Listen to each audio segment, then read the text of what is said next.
As a doctor, I'm bound by doctor-patient privilege to not disclose the specifics of what I'm about to tell you. But as a human being, I feel compelled to share. This is, without a doubt, the most horrific story I've ever had the displeasure of being a part of. It was 2009, and my schedule that day was light. I was just finishing up my lunch when I got a call from a friend and colleague who had his own practice in the same building as me.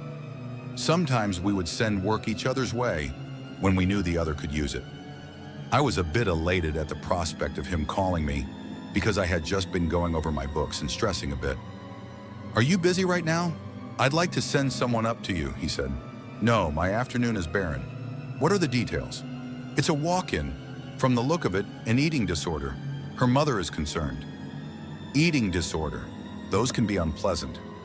I'd actually had a bulimic throw-up in my office once when I stepped out momentarily to check my calendar. Still, I needed the work. "All right, send her up." I tried to tidy up my desk to make my office look more presentable and professional while I waited. 10 minutes ticked by and no patient showed up, so I stepped out to go looking for her. When I got to the hall, there was a small contingent of people standing around the elevator. They were talking amongst themselves. "What's going on?" I asked. "The elevator's broke," someone said. "Shit, I bet she's on there," I thought. "What floor is it stuck on?" "The 10th and 11th. "Yeah, that would be about right. My colleague's office was on the 10th, 3 floors down. I knew from experience that it could be anywhere up to an hour before they got the elevator working again." I hoped she wasn't claustrophobic. Returning to my office, I called downstairs. "What's up?" my colleague asked after picking up. "She's stuck in the elevator." He laughed. "Really? Poor thing. What's her name?" "Amelia." He paused. "Amelia, D something." "All right, thanks. If you got any impressions on her from your brief visit, maybe you can share them later, over drinks."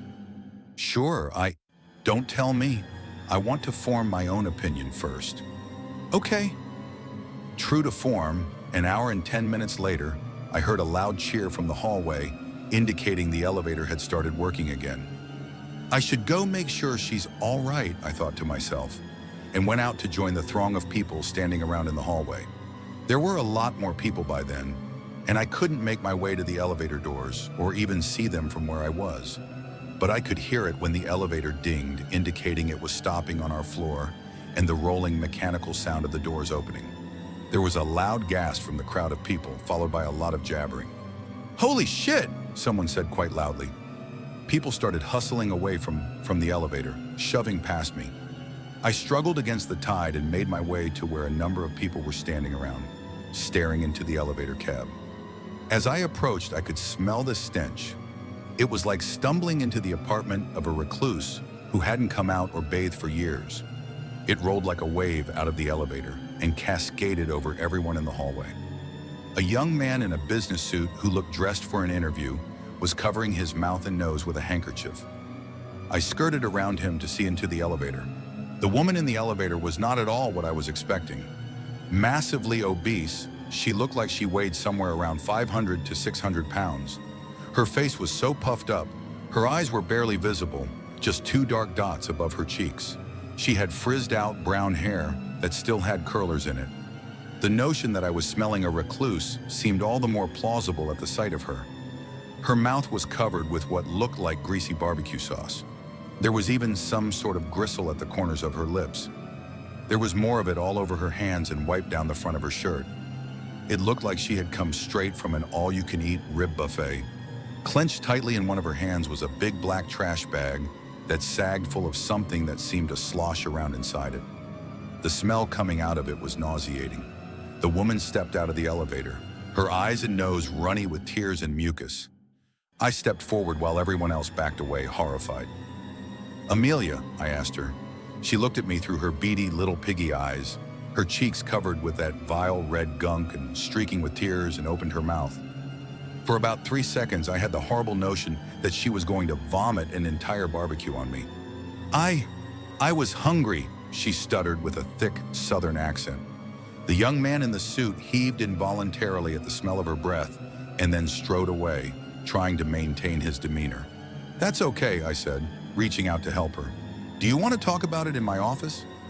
Seeing me reach out to her, she clenched her black trash bag tightly and hugged it to her chest. The contents of it made a sickening squish sound. I could taste my own lunch in the back of my throat. "Is that yours, I asked. "I'm not going to take it." She started sobbing. This horrible, almost Hob-like squeal of a sob. Honestly, I didn't want to touch her. I wanted to go back into my office, lock the door, and pretend I was glad my afternoon was completely empty.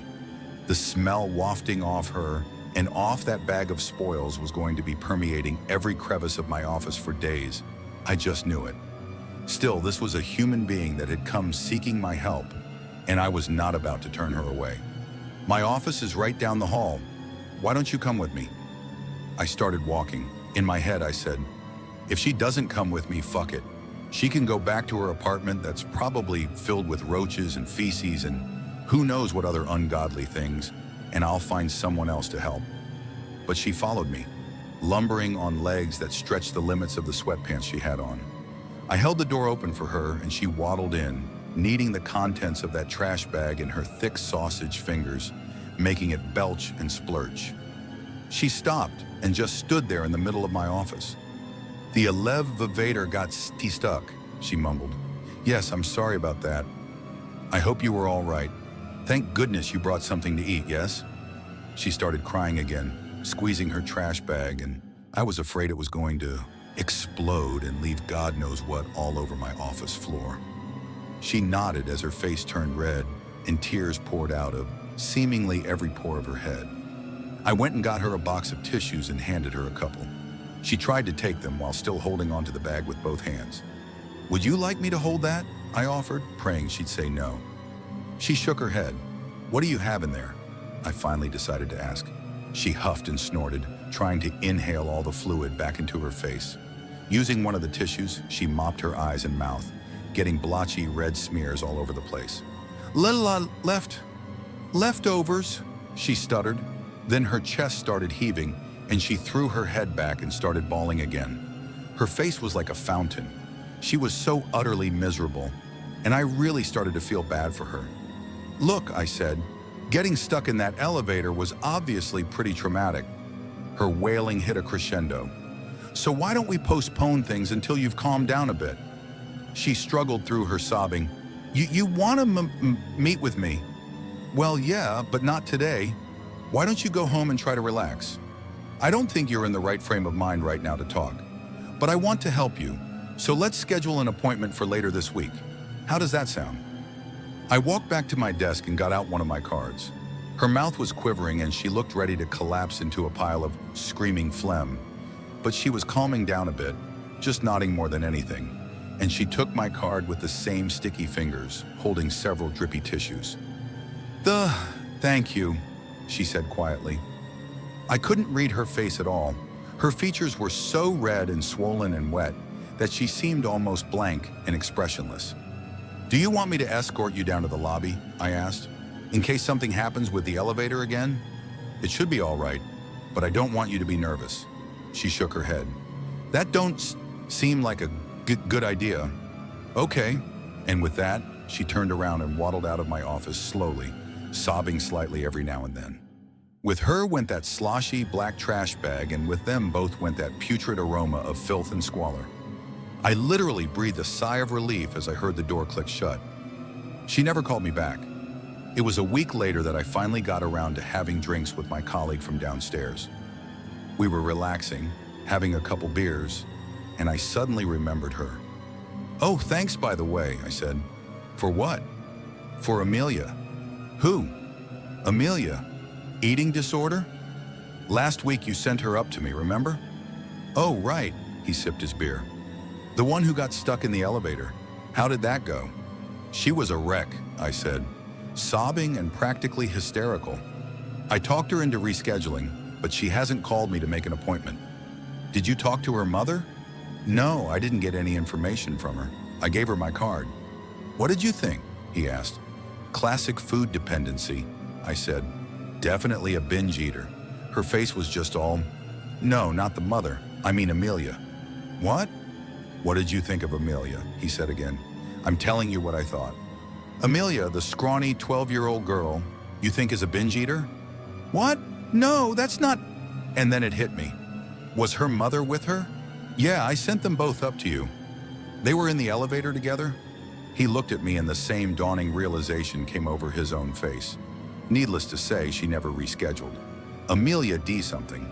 Nor did her mother, the nameless, obese woman I met that day at the elevator, smelling like death, covered in gore and carrying her trash bag of sloshing leftovers.